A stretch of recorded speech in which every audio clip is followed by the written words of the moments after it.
Good evening friends, मेरा नाम doctor Dishan Gandhi है and welcome to a very new episode of let's talk with doctor Dishan Gandhi. जैसा कि आप जानते हैं, हर बार हम लोग एक हेल्थ रिलेटेड एक नया टॉपिक लेके आते हैं और इस बार का टॉपिक है ग्लोकोमा। ग्लोकोमा एज सच तो बहुत ही सीरियस टॉपिक है और बहुत सालों से लोगों को पता है, बट आज हम लोग इसके बारे में बहुत डिटेल में डिस्कस करेंगे through an expert, that is doctor Mansi Karia. She is a glaucoma consultant with Swami Vivekananda Netra Mandir and आज हम उनसे जानेंगे कि ग्लोकोमा क्या है, किसको हो सकता है और कैसे इससे बच सकते हैं, कैसे इसका ट्रीटमेंट हो सकता है। So let's not wait, let's get on to the topic. Thank you. Welcome doctor Mansi. Thank you sir. Doctor Mansi, सबसे पहले तो ग्लोकोमा जैसा कैटरेक्ट हम लोग सुनते हैं तो बहुत कॉमन टर्म है। ग्लोकोमा इतना कॉमन टर्म नहीं है लोगों के लिए एंड आज भी बहुत सारे लोग मतलब they are not very well versed with glaucoma. तो आप हम लोगों को बता सकते हैं कि ग्लोकोमा एक्चुअल होता क्या है? मेनली आंखों के कई ज्यादा रोग होते हैं जिसमें जनरल पब्लिक जो बड़ा वर्ग है वो यही जानता है कि नजर कमजोर होने का एकमात्र कारण कैटरेक्ट। यस। पर अकेला एक कैटरेक्ट कारण नहीं है, कई सारे रोग एक छोटी सी आंख में हो सकते हैं जिसमें ग्लोकोमा एक ऐसा कारण है जिसके कारण होने वाली जो ब्लाइंडनेस होती है, जो इरिवर्सिबल ब्लाइंडनेस में कही जाती है। कैटरेक्ट की ब्लाइंडनेस जो होती है वो जब तक कैटरेक्ट रिमूव ना करा जाए तब तक की होती है। After removal of cataract patient को नया लेंस इम्प्लांट करा जाता है और पेशेंट इजीली वापस अपनी रोशनी पा सकता है। पर ग्लोकोमा एक ऐसा रोग है, आपने कई लोगों से सुना होगा कि आंखें की नसें सूख गई है। हाँ। आंखों का प्रेशर ज्यादा आ रहा है, हमें तो बीपी भी तो है पर आंखों का भी बीपी है। ये टर्म जनरली पेशेंट यूज करते हैं। यस। तो ये चीज है कि आंखों का सूख जाना जो जनरल माहिती प्रचलित है, पर आंखों का सूख जाना उसके भी कई कारण होते हैं, एक मात्र ग्लोकोमा उसका कारण नहीं है। पर मैं इन शॉर्ट आपको ये बताना चाहती हूँ कि नसें सूख जाती है, प्रेशर ज्यादा रहते हैं और पेशेंट मोस्ट इंपॉर्टेंट थिंग कि इरिवर्सिबल ब्लाइंडनेस में आ जाता है जिसका कोई इलाज नहीं है। तो पेशेंट मतलब आप बोल सकते हो पूरी तरह से अपनी दृष्टि खो सकता है। ये है इन जनरल ग्लोकोमा टर्म। जैसे आपने बोला कि मतलब एक तो ये ब्लाइंडनेस जो होती है वो इरिवर्सिबल होती है, तो सबसे पहले तो मतलब इसका प्रिवेलेंस कितना होता है? जैसे हम लोग अभी तो नॉर्मल रूटीन में देख रहे हैं कि बहुत सारे लोगों को आंखों के प्रॉब्लम्स होते हैं और the most common problem is having spectacles. ठीक है, तो अगर हम लोग 10 लोगों को देखेंगे तो उसके अंदर से अराउंड 4 या 5 लोगों को चश्मे होते हैं। फिर अगर 10 लोगों को देखते हैं तो उसके अंदर से एक आदमी को तो कैटरेक्ट होता है। सो इसका प्रिवेलेंस क्या है? मतलब what is the prevalence percentage of glaucoma अगर कम्युनिटी, अगर सोसाइटी में देखा जाए तो? हम क्या करते हैं कि जितनी ओपीडी रूटीनली हम देखते हैं, हाँ, उसमें कई बार मेनली तो patient loss of vision cataract को लेके ही आता है। ग्लोकोमा एक्चुअली एक एक्सीडेंटल डिटेक्शन है जो कई बार पेशेंट को पता भी नहीं रहता है, जो कंजेनाइटल मतलब नवजात शिशु में भी हो सकता है और ज्यादातर ये आफ्टर 40 की बीमारी है। तो नवजात शिशु में अगर देखा जाए तो 1 in 10,000 की रेशियो पाई जाती है, नवजात शिशु में इसका प्रेवलेंस होता है। जो ज्यादातर देखा जाए तो जो ब्लाइंडनेस होती है ग्लोकोमा के कारण, तो वो ब्लाइंडनेस एंगल क्लोजर ग्लोकोमा जो हम आगे देखेंगे कि अलग अलग प्रकार के ग्लोकोमा होते हैं, उसका इंसिडेंस प्रिवेलेंस वो भी अलग अलग तरीके से देखा जाता है कम्युनिटी में। पर जो मेन प्रिवेलेंस रहता है एंगल क्लोजर ग्लोकोमा का, वो ब्लाइंडनेस की तरफ लेके जाता है। सो जैसे मैडम आपने बोला कि मतलब glaucoma is a irreversible blindness, तो अब इरिवर्सिबल ब्लाइंडनेस ये है, तो इरिवर्सिबल ब्लाइंडनेस में अगर एक बार मतलब नजरें चली गई, अगर एक बार विजन लॉस हो गया तो वो विजन रिगेन नहीं हो सकता। नहीं। सो दैट मीन्स कि this is more dangerous than even cataract surgery और any other eye problem. So that's scary. अब अगर ये इतना स्कैरी है तो मींस सबसे पहले तो आपने बोला कि मतलब ये बच्चों को भी हो सकता है, बड़े लोगों को भी हो सकता है, मोस्टली आफ्टर 40। तो मतलब क्या हम ये बोल सकते हैं कि मतलब बीच का जो एज है that is safer? You can say that. Okay, तो that is on a safe side, तो I am safe at least. ये एग्जैक्ट सही भी नहीं कहा जाएगा बोलना, क्योंकि क्या होता है कि अगर मैं आपको रिस्क फैक्टर की तरफ लेके जाऊं, ग्लोकोमा के रिस्क फैक्टर क्या है वो पहले अपन जान लेते हैं। पहले तो most common it is the age of मतलब आफ्टर 40 इयर्स पे पाया जाता है, बच्चों में भी पाया जाता है जैसे बताया। अगर आपको फैमिली हिस्ट्री है, मतलब आपके परिवार में किसी को ग्लोकोमा हो रखा है, तो इसके चांसेस जल्दी आने के भी बढ़ जाते हैं। ओके। तो वो एक चीज है कि तो जल्दी प्रेजेंट कर सकता है। बराबर है। दूसरा एक ये है कि आपको डायबिटीज, हाइपरटेंशन, थायराइड, माइग्रेन ऐसी सारी बीमारीज है, तो उसके कारण भी हो सकता है ये। ओके। आफ्टर आप अगर कोई पेशेंट, ऐसा नहीं है, ग्लोकोमा प्राइमरी भी हो सकती है और सेकेंडरी भी हो सकती है। सेकेंडरी मतलब कोई दूसरे कारण, आंख के कोई दूसरे रोगों के कारण वो हो सकता है। जैसे देखा जाए तो डायबिटीज वाले पेशेंट जिसमें धीरे धीरे पर्दा डैमेज होता है, हाँ। पर्दा डैमेज होने के चलते उतना ज्यादा बिगाड़ हो जाता है कि उसके कारण भी पेशेंट को ग्लोकोमा हो सकता है। ओके। अगर ब्लड प्रेशर कंट्रोल में नहीं है तो भी ग्लोकोमा हो सकता है। ओके। थायराइड, माइग्रेन जो मैंने आपको पहले से ही बताया, उसमें भी ग्लोकोमा हो सकता है। Smoking itself another dangerous factor for glaucoma, this also individual risk factor for glaucoma. दूसरी बात देखें तो पेशेंट जिसको अस्थमा है या क्रॉनिक कोई लंग डिसीज है, फेफड़ों की कोई बीमारी है, उसके चलते पेशेंट को बहुत लंबे अरसे तक स्टेरॉइड दिए जाते हैं। आप रूटीनली देखते हैं तो परिवार में किसी मेंबर को अस्थमा है तो पेशेंट पंप या इनहेलर्स यूज करते हैं, तो उसमें लो डोज स्टेरॉइड दिए जाते हैं। तो लंबे समय के चलते अगर पेशेंट वो स्टेरॉइड नाम की दवाई यूज कर रहा है तो भी ग्लोकोमा हो सकता है। स्टेरॉइड के चलते मोतिया भी हो सकता है, जिसको हम स्टेरॉइड इंड्यूस्ड ग्लोकोमा बोलते हैं। ठीक है। दूसरा फैक्टर, स्टेरॉइड को ध्यान में रख के देखा जाए तो आंखों के इर्द गिर्द आपको अगर कोई क्रीम प्रिस्क्राइब करा है जिसमें अगर स्टेरॉइड कंटेंट में है तो भी उसके कारण भी ये ग्लोकोमा हो सकता है। सो बेसिकली आप जो बोल रहे हो तो ग्लोकोमा के बहुत सारे रिस्क फैक्टर्स हैं। तो बच्चों को हो सकता है, बड़ों को हो सकता है, and at any as because of any of the precipitating factors, जैसे मतलब आपने बोला कि कोई कोमॉर्बिडिटी है या फिर कोई और डिजीज है, उसकी वजह से ये हो सकता है। अब तो मतलब everybody is eight a risk of glaucoma, but prevalence is still, मतलब इतना ज्यादा प्रिवेलेंस सोसाइटी में नहीं है, बट जिन लोगों को है उन लोगों को अवेयर होने की बहुत जरूरत है इसके बारे में। सो अब जैसे एक नॉर्मल पर्सन है, उसको कैसे पता चल सकता है कि I am at a risk of glaucoma? What are the alarming factors या फिर व्हाट आर द साइंस और सिम्टम्स ऑफ दिस डिजीज?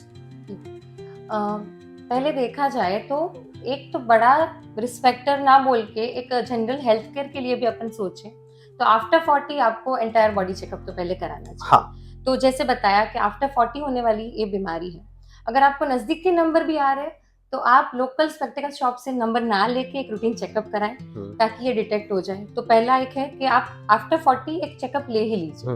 दूसरा, जैसे बताया कि आपके परिवार में किसी को है तो ये हेरिडिटरी बीमारी होता है, तो आपके फैमिली में आप जानते हैं कि ऐसा डिसीज है किसी को, तो आप सामने से जाके अप्रोच करके एक स्क्रीनिंग जैसा हेल्थ चेकअप ले ले, पहले ऑक्यूलर चेकअप ले लें। अगर साइंस एंड सिम्टम्स या लक्षण है तो ग्लोकोमा का पेशेंट कैसे प्रेजेंट करता है, उससे पहले अपन जान लेते हैं कि ग्लोकोमा के टाइप क्या होते हैं। एक होता है ओपन एंगल ग्लोकोमा और एक होता है एंगल क्लोजर ग्लोकोमा। ये इसलिए बता रही हूँ क्योंकि दोनों को पेशेंट अलग अलग लक्षणों के साथ हमारे पास आते हैं। बराबर है। Okay, yes. हाँ, तो पहले देखते हैं ओपन एंगल ग्लोकोमा। मतलब उसमें होता है आपकी आंखों की रचना बड़ी है, अगर आप में से कोई माइनस पावर के जो नंबर रहते हैं वो ज्यादा नंबर बड़े पावर पहन रहे हैं, -2 के ऊपर ज्यादा बड़े पावर पहन रहे हैं तो हो सकता है। दूसरी बात यह है कि अगर आप प्लस पावर के नंबर भी पहन रहे हो, मतलब आपकी आंखों की संरचना जो होती है वो छोटी होती है। हाँ। तो छोटी आंखों के अंदर स्नायु जो होते हैं वो टाइटली पैक्ड होते हैं, तो वैसी आंखों में एंगल क्लोजर होने का चांसेस ज्यादा रहते हैं। बराबर है। जिससे ये समझा जा सकता है कि आंखों के जो कोने होते हैं, आंखों का जो प्रवाही होता है उसका ये दाब होता है, जो प्रेशर हम बोल रहे हैं, जो बिलो 21 रहना चाहिए, वो पानी को बाहर निकलने के रास्ते ब्लॉक है, मतलब that is angle closure glaucoma. Okay. अब वापिस आते हैं एंगल ओपन एंगल। तो ओपन एंगल वाला पेशेंट कैसे प्रेजेंट होगा? बेसिकली ये पेशेंट जनरली हम जो प्रैक्टिस में देख रहे हैं that all are accidental finding. तो पेशेंट को जनरली ज्यादा कोई सिम्टम होते नहीं। बराबर। कई पेशेंट जो बहुत ज्यादा विजिलेंट है, जो प्रोफेशनल लाइफ से मतलब जुड़े हुए हैं, तो वो ज्यादा जल्दी पकड़ पा रहे हैं कि हमें एक आंख में ज्यादा तकलीफ हो रहा है। ओके। कोई ड्राइवर है बाय प्रोफेशन और उनको एडवांस ग्लोकोमा में पेशेंट आ चुका है, तब उनको एक्सीडेंटली पता चलता है कि साइड से पास होने वाले व्हीकल हमें दिखने बंद हो चुके हैं। बराबर। That is a major risk factor. क्योंकि ग्लोकोमा में क्या होता है कि नजर धीरे धीरे कमजोर होती है। बराबर। पर वो नजर पेरीफेरी से धीरे धीरे टुवर्ड सेंटर कमजोर होती है। ओके। तो टिल द एंड पेशेंट को सामने का विजन जो अपन को रूटीनली जो सामने की तरफ हम देखते रहते हैं वो विजन क्लियर रहता है, तो पेशेंट प्रेजेंट नहीं करता। पर अगर पेरिफेरल विजन कट ऑफ हो जाता है, वो एक सिम्टम है, तो पेशेंट प्रेजेंट करके सामने से ये बताता है कि मुझे ये साइड का नहीं दिख रहा, या मैं थाली में देखता हूँ तो मेरे को बाहर की चीज नहीं दिख रही। ओके। तो ये एक छोटे मोटे जो लक्षण होते हैं वो मैं बता रही हूँ आपको ओपन एंगल के। अभी देखते हैं एंगल क्लोजर ग्लॉकोमा के लक्षण क्या होते हैं। इसमें जैसे बताया आपको कि बाहर जो पानी है, आंखों का प्रवाही है, उसको बाहर निकलने का रास्ता बंद है। मतलब वो प्रवाही किधर जाएगा, बॉडी में एब्जॉर्ब हो नहीं रहा है, ऑब्वियसली उसको रास्ता ही नहीं है। अल्टीमेटली क्या करेगा, आंखों पे जोर देता रहेगा। यस। अपनी आंखों की जो लिमिट होती है उस लिमिट के हिसाब से वो सेंस उधर टॉलरेट होता जाएगा। पर एक पॉइंट ऐसा आएगा पेशेंट बिल्कुल टॉलरेट नहीं कर पा रहा है, तब आंखों का पेन होना, ब्राउ एक होना, आईब्रोज के इर्द गिर्द पेन होना, या अगर आप लाइट के टुवर्ड्स देख रहे हो, बल्ब के टुवर्ड्स देख रहे हो, तो उसके आजू बाजू मेघधनुषी रंग, जैसे रेनबो इफेक्ट बोलते हैं अपन, वो पेशेंट को दिखना शुरू हो जाता है। उसके साथ अगर प्रेशर बहुत ज्यादा बढ़ जाता है, 21 से ऊपर चल के पेशेंट प्रेशर 40 या 60 तक पहुंच जाते हैं, तो पेशेंट को हेडेक के साथ साथ नोजिया, वॉमिटिंग होना, आंखें लाल हो जाना, पानी ज्यादातर गिरना, और एकाएक 2 दिन पहले जो पेशेंट सब देख पा रहा था वो सडनली बोल रहा है कि मुझे 2 दिन से तो अच्छा भला था मैं, और अभी नहीं दिख रहा है। तो ये सारे उसके लक्षण हैं। सो जैसे मतलब आपने बोला कि इरिवर्सिबल लॉस है, अभी आपने बोला कि मतलब sudden loss of vision, that is one of the signs of angle closure glaucoma. अब एंड पेन, तो काफी बार मतलब headache is such a common thing कि बहुत सारे लोग कंप्लेन करते हैं। तो इसमें जैसे आपने बोला कि ब्रोज के ऊपर, आईब्रोज के ऊपर पेन ज्यादा होता है, so this can be a marker कि भाई दिस थिंग, क्योंकि जनरलाइज पेन नहीं होना और मतलब स्पेसिफिक रीजनल पेन होना, that can be localize pain होना, ये एक मार्कर हो सकता है। ओके, नाउ अब जब आपने open angle glaucoma and close angle closure glaucoma आपने बोला, तो छोटी आंखों, मेरी भी आंखें छोटी है, तो मैं थोड़ा ज्यादा कंसर्न हूँ कि काफी लोग मुझे बोलते हैं कि आपकी आंखें छोटी है। सो हर छोटी आंख वाले को मतलब ये होता है, या फिर मतलब व्हाट आर द क्राइटेरिया, मतलब ये चाइना में तो हर कोई छोटी आंख वाले हैं, तो फिर क्या किस तरह से मतलब ये नहीं, उसमें क्या बात होती है कि अगर आपको स्पेक्टिकल है और उसके पावर +1.5 से ऊपर ज्यादा आ रहा है, जो एक मार्कर अपन पकड़ सकते हैं कि +1.5 से ऊपर आपका नंबर आता है, तो आपको रेगुलर आई टेस्ट होता है, उसमें जो ग्लॉकोमा में ध्यान में रख के किए जाने वाले जो टेस्ट होते हैं वो लेने चाहिए। तो ग्लॉकोमा में टेस्ट ये होते हैं रूटीनली कि अपन पहले तो आई प्रेशर चेक करते हैं, जो मैंने बताया below 21 it's a routine, +-2 deviation जो उसमें रहता है। दूसरी बात ये कि प्रेशर ये पूरे दिन भर अलग अलग समय में अलग अलग रिकॉर्ड हो सकता है। दूसरा टेस्ट जो मैं आपको बता रही हूँ कि जो छोटी आंख की रचना होती है, तो गोनियोस्कोपी नाम करके एक टेस्ट आता है, जिससे अपन को आंखों के एंगल, छोटी छोटी जो रचनाएं होते हैं, वो एंगल से अपन पकड़ पा सकते हैं कि आपका आई का जो स्ट्रक्चर है वो नैरो वाला है, एंगल क्लोजर की तरफ वाला है, या ओपन एंगल की तरफ। दूसरा टेस्ट आता है कि अपनी आगे की कॉर्निया जो रहती है आई स्ट्रक्चर में, उसकी थिकनेस कितनी है, वो भी एक मार्कर रहता है। और जो मैं आपको बता रही थी कि विजन धीरे धीरे नैरो डाउन हो जाता है, उसको जज करने के लिए पेरीमेट्री नाम का एक टेस्ट आता है, जिससे अपन को पता चलता है कि पेशेंट का फील्ड ऑफ विजन कितना बचा है, कितना लॉस हुआ है, कितना हेल्दी है। और पेरीमेट्री नाम का जो टेस्ट रहता है, वो टेस्ट को हम थोड़े थोड़े अंतर के समय पे रिपीट करते रहते हैं, ताकि हम पेशेंट को भी बता पाए कि पिछले साल में आपका नजर इतना अच्छा था, आंख जो क्षमता बोलते हैं आंखों की कार्य क्षमता देखने की, वो पिछले साल इतनी थी और आज आके इतनी पहुंची है। ओके, सो एक्चुअली हो ऐसा रहा है कि मैं जैसा आपको क्वेश्चन पूछ रहा हूँ उससे पहले ही आप सारे आंसर्स दे रहे हो। सो द थिंग इज कि टेस्ट जो आपने बोला कि गोनियोस्कोपी एक हो गया, एक अपना पेरीमेट्री हो गया, इन दोनों के अलावा भी और कोई टेस्ट कारगर होते हैं इसके अंदर? बिकॉज सबसे पहले तो मेरा कंसर्न यही है कि होना एंड देन उसका टेस्टिंग, मतलब ये मैंने इतने रूटीनली सुने ऐसे टेस्ट नहीं। ये जो टेस्ट है वो आप जैसे बोल रहे हो बहुत स्पेसिफिक टेस्ट है। अब a person like me who actually goes के चलो आंखों का कोई प्रॉब्लम नहीं हुआ है, फिर भी एक रूटीन चेकअप के लिए जा रहा हूँ, तो एक बेसिक ऑप्थेल्मोलॉजिस्ट के पास क्या ऐसे टेस्ट होते हैं कि जो मैं उनको बोल सकता हूँ कि आप कर लो? एडवांस स्टेजेस में अगर मुझे जाना है तो obviously means I will actually go to a glaucoma surgeon like you, but basic इसके ऊपर डिटेक्शन के लिए मींस कौन से टेस्ट होते हैं? बेसिक टेस्ट में आप रूटीन जो आई चेकअप लेते हैं उसमें पावर चेक होता है, आपका नजर चेक करते हैं और आंखों का पर्दा और नस वो चेक करी जाती है। Okay. तो बेसिक कोई भी रूटीन ऑफ्थेल्मोलॉजिस्ट है वो यही देखेगा कि आंखों का प्रेशर कितना आ रहा है, पेशेंट का विजन कितना है, हाँ. नसें कितनी कमजोर है या हेल्दी है और पर्दा कितना अच्छा है। बराबर। सो बेसिक आई चेकअप उसमें पकड़ में आ सकता है। ओके, सो मतलब बिकॉज अगर हर कोई मतलब ग्लोकोमा सर्जन के पास जाएगा तो मतलब it will be a chaos definitely, because the glaucoma surgeon पकड़ भी तो पाएगा। हाँ, पकड़ तो पाएगा, बट देन मैं यही बोल रहा हूँ कि मीन्स अगर एक जनरल ऑप्थेल्मोलॉजिस्ट के पास अगर सिटी के अंदर हम लोग ऑप्थेल्मोलॉजिस्ट देखें तो 350 ऑप्थेल्मोलॉजिस्ट होंगे, 350 550 ऑप्थेल्मोलॉजिस्ट होंगे। उसके सामने अगर ग्लोकोमा सर्जन को हम लोग देखें तो that will be very few.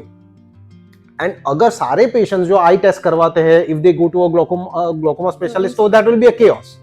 ठीक है, तो ना पेशेंट्स को सही सर्विस मिलेगी ना, एंड इन द प्रोसेस जिन लोगों को एक्चुअल जरूरत है, रिक्वायरमेंट है फॉर ट्रीटमेंट, वो स्किप हो जाएगा।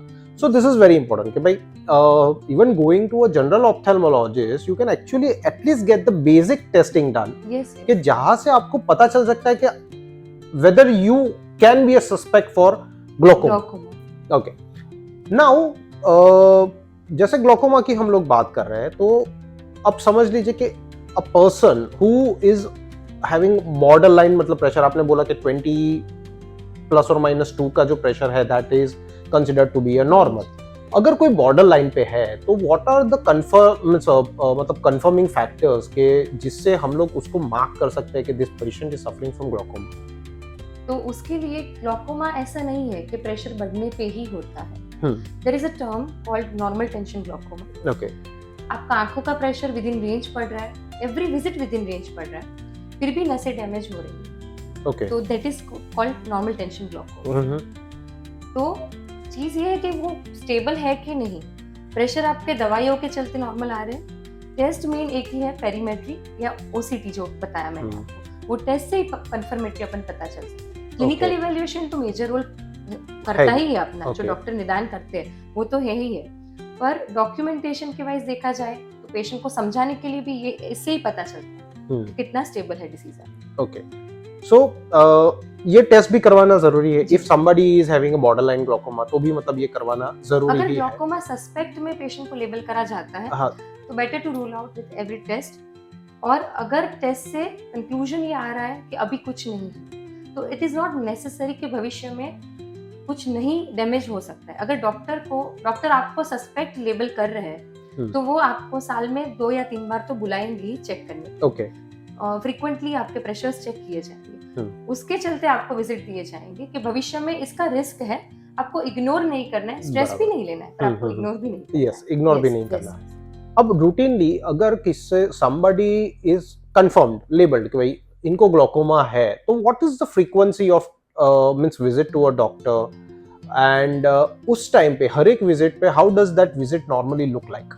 Okay, अगर पेशेंट लेबल हो जाता है कि उनको ग्लोकोमा है तो उनको पहले तो एक चीज कहते हैं जिसको टारगेट प्रेशर, दवाइयों के द्वारा, लेजर ट्रीटमेंट के द्वारा वो प्रेशर को टारगेट तक लाया जा सकता है। टारगेट प्रेशर मतलब अभी जो डैमेज हो गया है उसके आगे चलते डैमेज नहीं होगा, मतलब तो स्टेबल रहेगा, डैमेज नहीं होगा वो नहीं बोल सकते, पर वो स्टेबल रहेगा। Okay. जो टिश्यू डैमेज हो चुकी है वो रिवाइव नहीं कर सकते। बराबर है। आपने जैसे पूछा कि विजिट्स कितनी लग सकती है स्टेबल डिसीज के चलते, तो अगर वो टारगेट प्रेशर दवाइयों के द्वारा कंट्रोल में अचीव किया जा सकता है तो अपन पेशेंट को 3 या 4 महीने पे रूटीन प्रेशर चेकअप करवाने के लिए बुलाते हैं। जैसे आप कोई भी एमडी डॉक्टर को ले लीजिए, तो आपको ब्लड प्रेशर या शुगर से तो आपकी जैसे 3 महीनों पे विजिट लगती है, 4 टू चेक कि भाई ये बराबर जा रहा है, दवाई के चलते पेशेंट स्टेबल है। बराबर। तो अगर पेशेंट एक बार स्टेबल हो जाता है प्रेशर को ध्यान में रख के दवाइयों के साथ, तो फिर 3 या 4 महीने पे आपको विजिट देनी है, जस्ट टू मेक श्योर कि आपके प्रेशर दवाइयों के द्वारा कंट्रोल है। ओके, अब जैसे दवाइयों से कंट्रोल होता है, इन केस दवाइयों से ये जो हमारा टारगेट प्रेशर है वो अचीव नहीं हो रहा है, then in that case what is the means further line of treatment, क्या हम लोग उसके बाद क्या करते हैं? So हमेशा हम लोग यही देखते हैं कि the first line of defense is the medication, जो कीमोथेरेपीज होती है वो होती है, second is some intervention, third is a critical surgery. तो इसमें किस तरह से मतलब ये प्रोग्रेशन ऑफ डिजीज के साथ या फिर अनकंट्रोल्ड है तो किस तरह से स्टार्ट होता है? पहले मैं आपको ये बताना चाहती हूँ कि ग्लूकोमा में कई ज्यादा प्रकार की मेडिकेशंस आती हैं, राइट?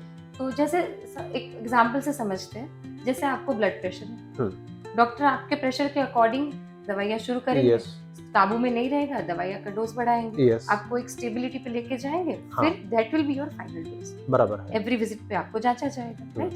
ग्लूकोमा में क्या होता है कि कई ज्यादा ड्रग्स है, अलग अलग क्लास की ड्रग आती है, तो पेशेंट को एक उनके प्रेशर की जरूरत के हिसाब से दवाइयों पे रखा जाता है। अगेन द सेम वे, अगर प्रेशर कंट्रोल में नहीं है तो हम ड्रग एड ऑन करते रहते हैं। बराबर। एक टर्म रहता है जिसको मैक्सिमम मेडिकेशन हम कहते हैं ग्लूकोमा के पेशेंट पे। अगर पेशेंट मैक्सिमम मेडिकेशन पे प्रोग्रेशन भी नहीं दिखा रहा है, स्टेबल है, तो इट्स फाइन, तो ड्रग्स पे चलेगा।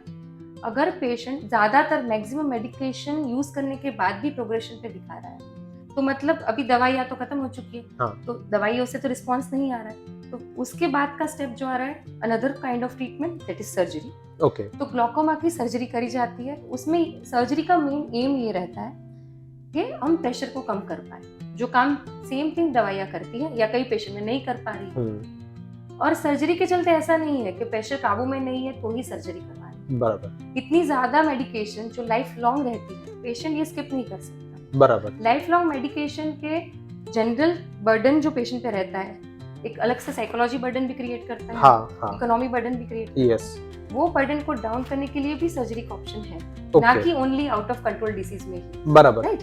तो अपन दूसरा ट्रीटमेंट ऑप्शन जो मैं आपको बता रही हूँ वो है सर्जरी। सर्जरी यही करती है कि प्रेशर कम करना, जिसमें एक बाईपास रास्ता क्रिएट करा जाता है, जो आंखों के प्रवाही को, पानी को एक ड्रेन दे सकता है।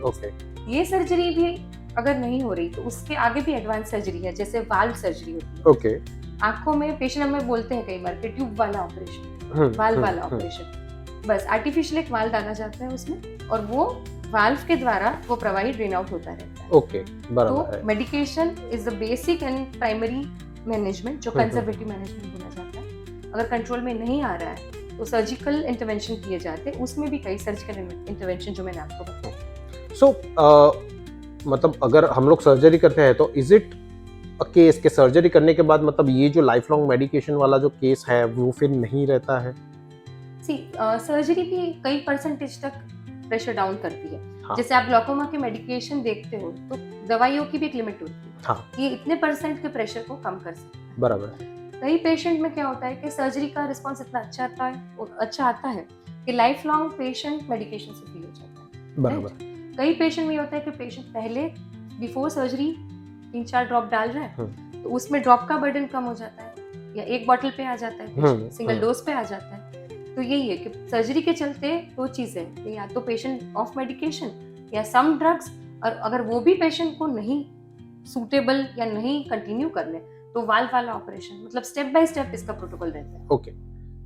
आपने मतलब बीच में अभी डिस्क्राइब किया था कि laser is also an option, तो लेजर किस तरह से हेल्प करता है और कौन सा पेशेंट्स में लेजर यूज किया जाता है? लेजर जो है वो प्रोसीजर एंगल क्लोजर ग्लूकोमा के लिए पहले तो वो क्या कहता है कि जैसे मैंने आपको बताया कि आंख के अंदर की जो रत्ना होती है छोटी होती है, एंगल्स बंद होते हैं, तो एंगल्स को एक आर्टिफिशियली लेजर करके ओपन करा जाता है एक जगह से, जस्ट एक ड्रेनेज एरिया बनाया जाता है, जिसके द्वारा पानी का फ्लूइड का निकाल हो सके। बराबर। तो लेजर है वो बिफोर सर्जरी वाला स्टेप है। लेजर के साथ हम मेडिकेशन भी कंबाइन करते हैं ताकि पेशेंट को ड्यूअल इफेक्ट मिले। बराबर। जैसे कोई एक चीज है जिसका एक प्रोडक्शन ज्यादा हो रहा है और उसका एलिमिनेशन कम हो रहा है, हाँ, तो ऑब्वियसली वो ब्लोटिंग होगा, तो फ्लूइड को एलिमिनेट करने का रास्ता भी मिल जाएगा, और हम ड्रग एड ऑन करेंगे तो ड्रग फ्लूइड की प्रोडक्शन भी हम सप्रेस कर सकते हैं। तो basically medications are to suppress the production of that fluid, and ये जो सर्जरीज है that is to eliminate the fluids. Medication दोनों वे में काम कर सकती है, वो प्रोडक्शन सप्रेस भी कर सकती है और ड्रेनेज बढ़ा भी सकती है। Okay, fine. नॉर्मली अगर हम लोग देखें तो मतलब जैसे मेडिकेशंस है, आपने बोला कि मेडिकेशन से काफी बार मतलब कंट्रोल होता है, काफी बार कंट्रोल नहीं होता है, depending on patients to patients. Surgery में भी फेलियर के चांसेस होते हैं?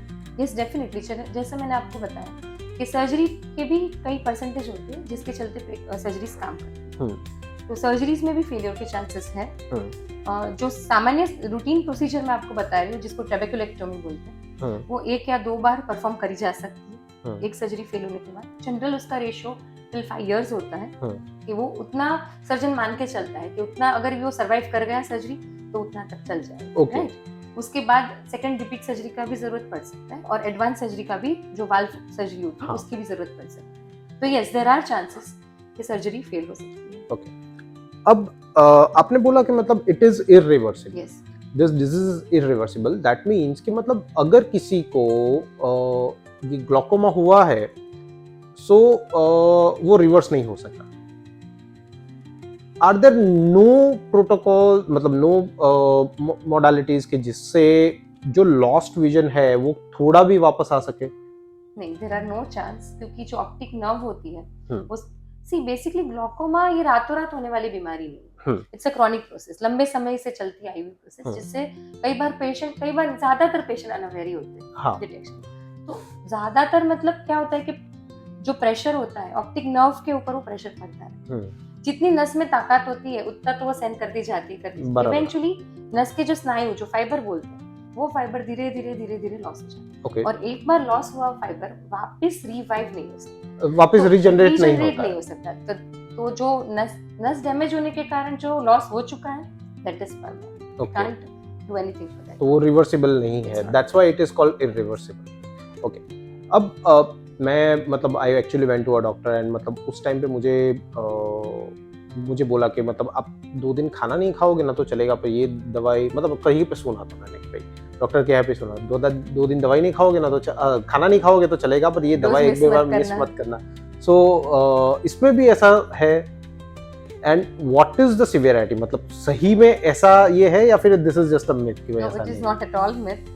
ग्लोकोमा ड्रॉप्स के चलते कई पेशेंट में बहुत सारे मिसकंसेप्शंस होते हैं। कई बार पेशेंट को फर्स्ट विजिट पे ड्रग प्रिस्क्राइब करा जाता है और पेशेंट को पता ही नहीं रहता है कि ये ड्रॉप एक ही बॉटल तक डालनी है कि लाइफ लॉन्ग डालनी है। यस, तो ऐसे कई ज्यादा पेशेंट प्रेजेंट होते हैं हमारे पास जो सालों पहले बोलते हैं हाँ एक बार दिखाया था, साहब ने दवाई लिख के दी थी, पर वो तो 1 महीने तक ही चली, बराबर, फिर हमें नहीं पता लेनी है।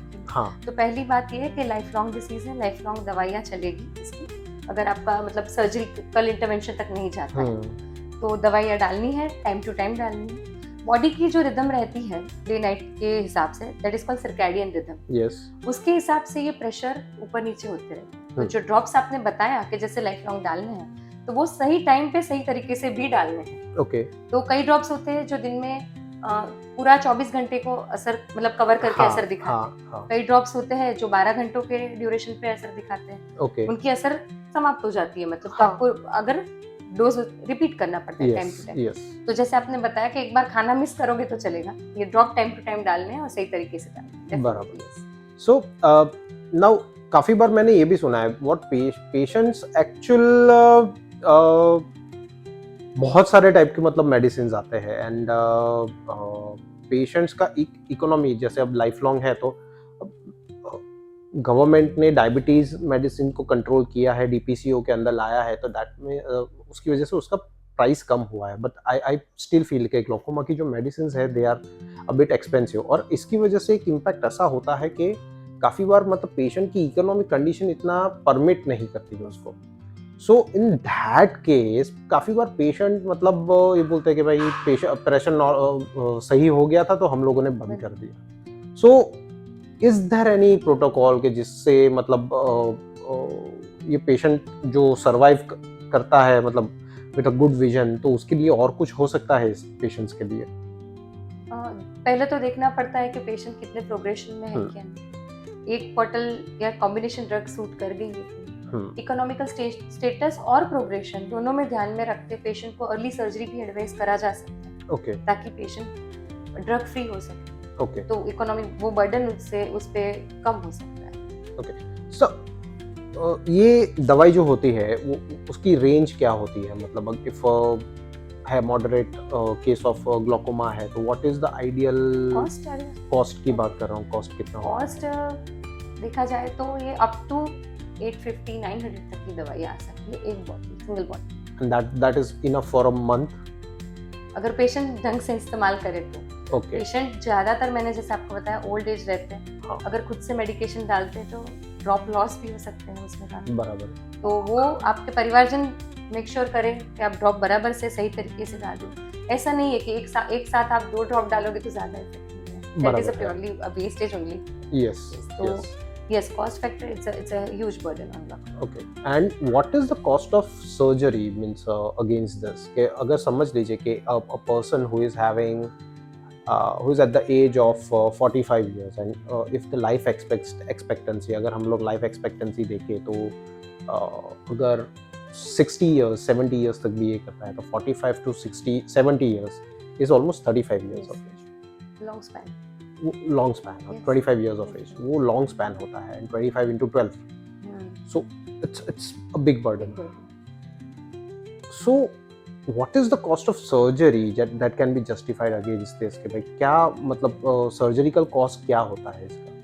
If we actually go for आपने ट्रैप बोला, ट्रेबेकुलेक्टोमी, yes, तो उसका कॉस्ट कितना होता है एवरेज रूटीनली? और सब मिला के मैं आपको प्राइवेट प्रैक्टिस सब ध्यान में रख के बताऊं तो अप टू 65,000 तक उसका कॉस्ट रहता है। 65,000 तक का कॉस्ट। एंड समझ लीजिए कि I am a person who rather than having a burden daily कि भाई काफी मतलब एक साइड है इकोनॉमिक स्टेटस जिन लोगों का लो है, दूसरा एक पूरा कैडर है जिन लोग they don't want inconvenience in life.